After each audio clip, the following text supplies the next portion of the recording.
5 साल के बच्चा के साथ प्राइवेट पार्ट काट दिया जाता है और फिर उसका गला काट कर हत्या कर दिया जाता है। उसके साथ रेप किया जाता है। रेप का खुलासा तब होता है जब पोस्टमार्टम रिपोर्ट आता है, लेकिन गला काटने और प्राइवेट पार्ट काटने का खुलासा पुलिस द्वारा और डॉक्टर द्वारा ही हो जाता है। लेकिन जब पुलिस छानबीन करती है तो पता चलता है कि जो व्यक्ति हर रोज़ बच्चे को खाना दिया करता था, देखभाल किया करता था, वही बच्चे का कातिल बन जाता है। और इतना बड़ा कातिल एक हैवान शैतान बन के निकलता है। एक कुत्ता से भी गिरा हुआ व्यक्ति था वो, जहाँ पर उसको दाना पानी मिल रहा था वहीं पर वह अपना कांड कर देता है। एक स्कूल के हॉस्टल स्कूल के गार्ड होता है और हर रोज़ वही देखभाल किया करता था बच्चों के बाहर जाना, अंदर आना और भी एक्टिविटी पर वो ध्यान रखा करता था। लेकिन हैवान बनकर एक दिन उभरता है और बच्चे का इस तरह से जान लेता है कि जहाँ-जहाँ तक यह खबर पहुँची, सभी लोग के रूह काँप जाते हैं कि एक व्यक्ति जो कि वहाँ पर बरसों से काम कर रहा होता है और उसका इस तरह से चेहरा कैसे उभर सकता है। कहानी को पूरा सुनने के लिए वीडियो पर बने रहें। हाँ, तो नमस्कार, आप देख रहे हैं द रियल क्राइम और मैं आपके साथ रंजीत साहू। बिहार जहानाबाद के गुरुकुल हॉस्टल में वहाँ एक 5 साल का बच्चा जो कि 1 अप्रैल को वहाँ एडमिशन करवाया था और 6 अप्रैल को उसका हत्या हो जाता है। यानी कि यह जो 4 से 5 दिन ही वो हॉस्टल में रहा था, बाकी उसका 6वाँ दिन में कत्ल कर दिया जाता है।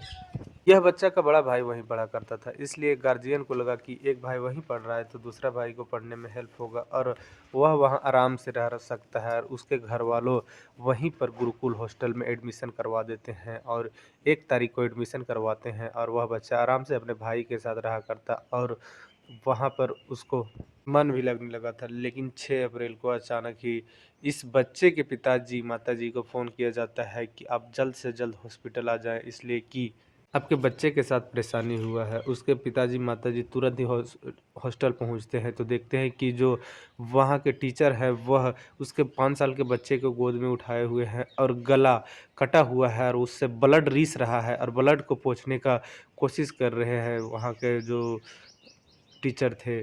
उसके बाद उसके पिताजी जाते हैं और अपने बच्चे को गोद में लेते हैं, तुरंत ही नज़दीकी हॉस्पिटल लेके जाते हैं और अपना बच्चा को एडमिट करवाते हैं और डॉक्टर से इलाज के लिए बोलते हैं। लेकिन डॉक्टर जब उसका चेकअप करती है तो बताती है कि आप लोग बहुत लेट कर दिए, इसलिए कि यह बच्चा के शरीर में अब जान रहा नहीं। उसके बाद वहाँ अफरा-तफरी मच जाता है, लोग चीखने चिल्लाने लगते हैं, पुलिस को खबर किया जाता है, पुलिस आती है। तब तक इधर जब यह खबर आस-पास में पता चलता है तो कई सारे लोग जो कि उस हॉस्टल के बच्चे का गार्जियन थे वह पहुँचते हैं और धरना प्रदर्शन और कई तरह के नारेबाज़ी करने लगते हैं। तो पुलिस हरकत में आती है और तुरंत ही यह मामले का जाँच करने के लिए हॉस्टल जाती है। तो वहाँ देखती है कि बच्चा जो था वह एक कमरा में था और वह टीचर के द्वारा बताया जाता है कि वह जो बच्चा था वह सर के बल लेटा हुआ था। जब हम लोग जाते हैं और उसके पास जाते हैं तो वह कहार रहा था, वह दर्द से कहार रहा था। जब उसको पलटते हैं देखते हैं कि उसका जो नीचे है वह पूरा ब्लड है और वह ऊपर से लेटा हुआ है और उसके थोड़ा-थोड़ा साँस चल रहा था। टीचर गोद में उठाते हैं वो बच्चे को और तुरंत ही उसका गार्जियन को फ़ोन करते हैं और गार्जियन आने के बाद उसे हॉस्पिटल लेके जाते हैं। यह चीज़ बताया जाता है पुलिस को। पुलिस तुरंत ही वो जो वह स्कूल के टीचर थे, प्रिंसिपल थे, उसको गिरफ्तार करती है। तो मामला को थोड़ा ठंडा करने के लिए उसको गिरफ्तार किया जाता है और उसको जेल भेज दिया जाता है। और इधर पुलिस जो थी वह हॉस्टल में हर चीज़ को तलाश कर रही थी कि यहाँ किस तरह से कत्ल हुआ, कैसे क्या हुआ? और इधर बच्चे को पोस्टमार्टम के लिए भेज दिया जाता है और पुलिस फिर वहाँ पर एक जगह जहाँ बताया जाता है कि यहाँ बच्चा पेट के बल लेटा हुआ था, वहाँ से पुलिस और भी आस-पास देखने लगती है, तो एक बाथरूम दिखता है। बाथरूम के पास पुलिस जाती है तो देखती है कि बाथरूम के नल के पास बच्चे का ब्लड को धोया गया है और बच्चे को भी धोया गया था। पुलिस वहाँ जाती है तो बाथरूम के जो पाइप होता है उसमें हाथ डालकर कुछ निकालती है तो कुछ मांस के लोथड़े मिलते हैं और कई तरह के वहाँ से सैंपल इकट्ठा किया जाता है। फोरेंसिक टीम को बुलाया जाता है। फोरेंसिक टीम एक-एक सैंपल को ले रही थी ताकि कातिल तक पहुँचा जा सके। इसमें कातिल का भी कोई सैंपल ज़रूर होगा और इस वजह से पूरा फोरेंसिक की टीम जो थी वह सैंपल को कलेक्ट कर रही थी। लेकिन इसमें वहाँ स्कूल के जितने भी स्टाफ थे उससे पुलिस मिलती है, उससे बातचीत करती है, तो वहाँ के जो गार्ड होता है वह पुलिस के सहयोग कर रहा था। वह बोल रहा हर कमरे को दिखा रहा था, हर एक चीज़ को दिखा रहा था गार्ड, और इससे बहुत ज़्यादा पुलिस को सहायता हो रहा था। और यहाँ गार्ड से पूछा जाता है कि बच्चे कितना से कितना खेलते थे, कितना से कितना पढ़ते थे, तो सारा कुछ बताता है। लेकिन रात के वक्त के बारे में जब पूछा जाता है गार्ड को, तो रात के वक्त के बारे में ज़्यादा कुछ नहीं बता पाता है गार्ड। उसके बाद जो पुलिस थी वहाँ के सीसीटीवी कैमरा खंगालने की तैयारी करती है। तो जो सीसीटीवी कैमरा खंगाला जाता है तो दिखता है कि जो गार्ड है वही रात में काफ़ी ज़्यादा परेशान होता है और बाहर भीतर हो रहा है। उसके बाद पुलिस को गार्ड के ऊपर ही शक होता है। उसके बाद जब पुलिस गार्ड को सख्ती से पूछताछ करती है तो फिर गार्ड एक खुलासा करता है, जो कातिल था वह गार्ड ही था। और गार्ड से जब पूछा जाता है पुलिस के द्वारा जब सख्ती हालत में, तो गार्ड कहता है कि हाँ साहब, कातिल मैं ही हूँ। वह बताता है कि हम यह स्कूल में कई साल से रह रहे हैं, लेकिन हमारा यहाँ कोई इज्जत नहीं है। यहाँ के जो प्रिंसिपल है वो भी हमें धुतकार दिया करते थे और हर रोज़ बच्चे के सामने हमें डांट लगाया करते थे, और यह बात को बच्चे लोग पकड़ लेते हैं और बच्चे अपने में भी हमारा मजाक उड़ाया करते थे। जब हम यहाँ पर बच्चे के सामने आते जाते तब हमारा मजाक उड़ाया जाता, और जब तक क्लास चलता, जब बच्चा दिख जाता हमें, तो हमें मज़ाक उड़ाया जाता है और बताया जाता है कि जो ये गार्ड है, यह 35-40 उम्र के बीच का व्यक्ति है और इसके जो पत्नी है वह इसे छोड़कर भी चली गई है। और यह बात बच्चों को भी पता चल गया था और स्कूल के टीचर को भी। तो यह बात को भी लेकर भी मज़ाक उड़ाया जाता था कि तुम नपुंसक हो, तुम्हारे अंदर ये नहीं है, तुम्हारे अंदर वो नहीं है, तुम्हारी बीवी छोड़ के चली गई है।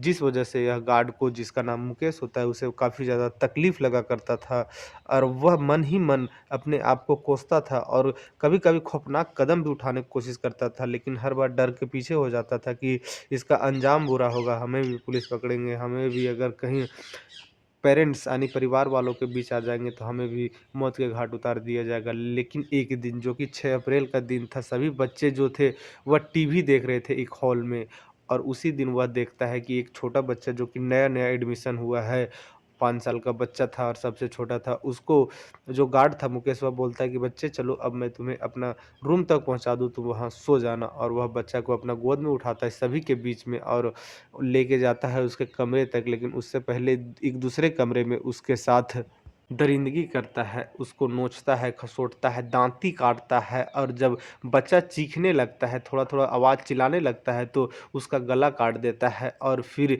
जब उसे नपुंसक बोलते थे लोग, बच्चे लोग, टीचर लोग, तो वह अपने हड़ास निकालने के लिए बच्चे का प्राइवेट पार्ट काट देता है। इसमें भी बच्चा जो था वह सिसक-सिसक के रो रहा था, सिसक-सिसक के चिल्ला रहा था, तो उसके शरीर पे चाकुओं से कई बार गोदता है ताकि उसका मन का हड़ास निकल जाए।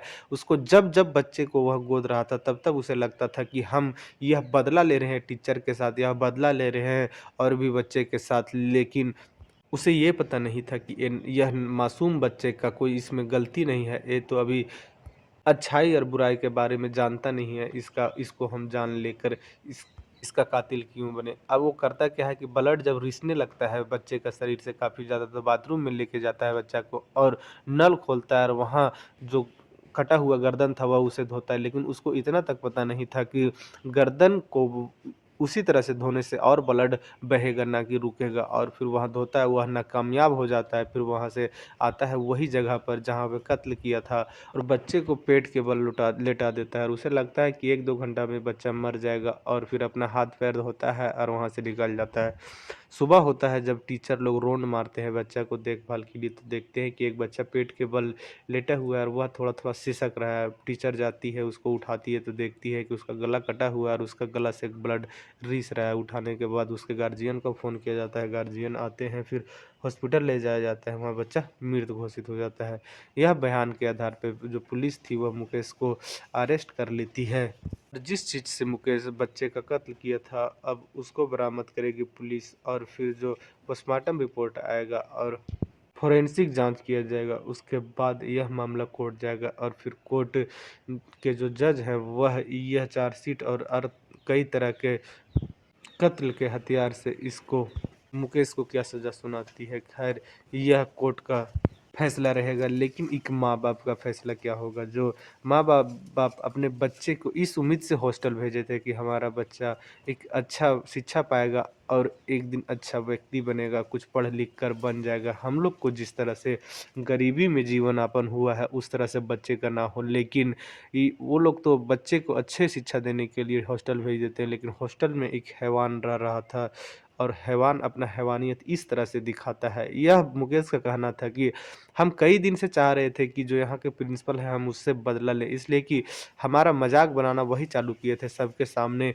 गाली-गलौज कर देना, हर बात पे टोकना, और हम एक दिन न एक दिन इस प्रिंसिपल से बदला ज़रूर लेते और बदला ले ही लेता है। और अभी लोग वहाँ धरना प्रदर्शन कर रहे हैं, नाराबाज़ी कर रहे हैं कि बच्चे को इंसाफ़ मिले और कातिल को बहुत कम टाइम में बहुत बड़ा सज़ा मिले। लेकिन देखा जाए कि यह केस भी कितना दिन तक चलता है और कातिल को क्या सज़ा मिलता है। अभी तो नीट की तैयारी, जो कि जहानाबाद की रहने वाली लड़की जो पटना में गई हुई थी, उसका भी केस का फाइनल रिपोर्ट नहीं आया है सीबीआई के द्वारा, लेकिन उस मामला में 3 महीना से ज़्यादा का वक़्त बीत गया है, अभी उसका रिपोर्ट नहीं आया है, तो यह बच्चे का कब तक इस गुनहगार को सज़ा मिलेगा? इस तरह के लोग का समाज से खात्मा कब तक होगा? इसलिए कि इस तरह का लोग बच्चे के ऊपर सितम ढाने पर लगे हुए हैं, तो इस तरह के लोग देश, दुनिया और भी आस-पास के जगह के लिए बहुत खतरनाक साबित हो सकते हैं। इस कहानी में इतना ही। जय हिंद, जय भारत।